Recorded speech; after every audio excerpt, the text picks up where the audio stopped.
Pagkasa matalo.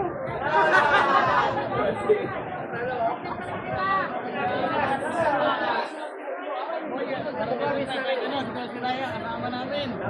Sa ulan, kahit magpipiesta, nako talagang nakilahok. Napaka-utay San Hamayon.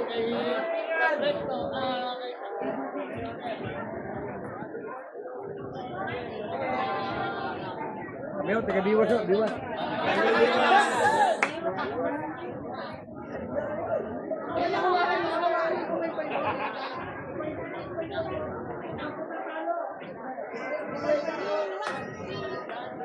Ginagagalak po natin ang presensya ng ating konsihal ng bayan, Konsihal Derek Matono. Maraming salamat po sa pagsiya.